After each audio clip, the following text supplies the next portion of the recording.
E aí galera do Me Salva, nessa aula vamos ver mais algumas classificações, alguns tipos de funções que a gente pode ter. Então a primeira delas é a função inversa. O que é a função inversa? Formalmente falando, então, a função inversa, que a gente vai chamar de f menos 1, é o seguinte, isso aqui não significa que é um expoente menos 1. A f menos 1, tu vai aplicar ela na f, e tu vai obter o x. Bom, essa explicação provavelmente não faz muito sentido quando tu olha para ela dessa maneira. Então vamos pensar de um jeito diferente. Vamos supor que a gente tem uma certa f lá. Então eu vou escolher um valor, por exemplo, o valor x0. Eu vou pegar esse x0 e vou aplicar na f. Quando eu aplico o f de x0, eu chego num outro valor lá, por exemplo, o y0. Agora eu vou pegar esse y0 e vou aplicar numa outra função. Essa aqui eu posso chamar de f1, essa aqui de f2. A f2 eu vou aplicar o y0, que é um número. Quando eu faço a f2 de y0, então, o que vai acontecer? Eu voltei para o x0. Se isso aqui acontecer, nota então, ó, eu vou substituir esse y0 aqui por f de x0, porque y0 é justamente isso aqui. Então, se eu fizer isso, olha aqui, eu vou ter que o f2 do f1 de x0 é igual a x0. Então, isso me diz que o f2 é a inversa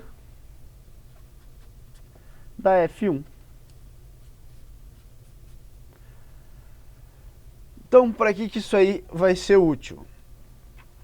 Olha só, vamos fazer um exemplo. Como é que eu boto isso na prática? Como é que eu calculo a função inversa?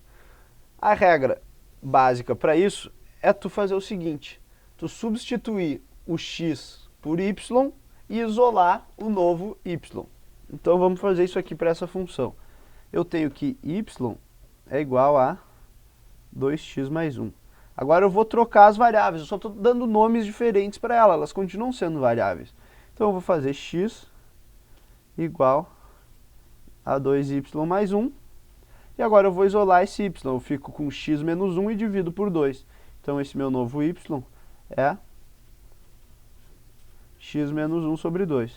E essa aqui é a função inversa dessa minha f aqui. Como é que eu posso ver isso graficamente? Se eu tiver aqui um par de eixos, o que tu vai fazer para traçar a função inversa é imaginar uma linha exatamente aqui em 45 graus. Essa aqui é a função y, é a linha x, função y igual a x, função identidade. E para traçar a minha função inversa, eu vou pensar nessa linha como um espelho e vou rebater a minha função para o outro lado. Então, se eu tenho, por exemplo, vamos pensar num logaritmo lá, que tem um gráfico assim, a minha função inversa do logaritmo, que é a exponencial, vai ser obtida fazendo o espelhamento dessa função para o outro lado dessa linha em vermelho.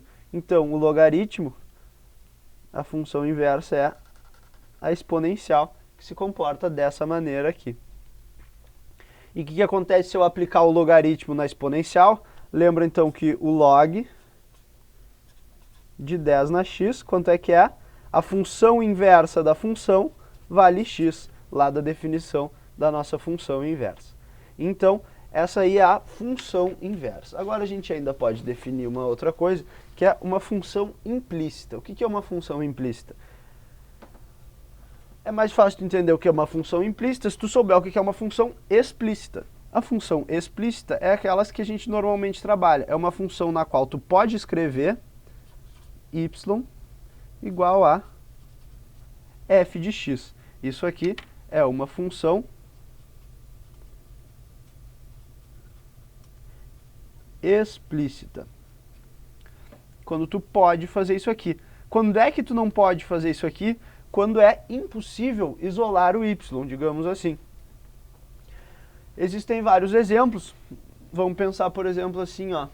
Se eu tiver x ao cubo mais y ao cubo igual a xy.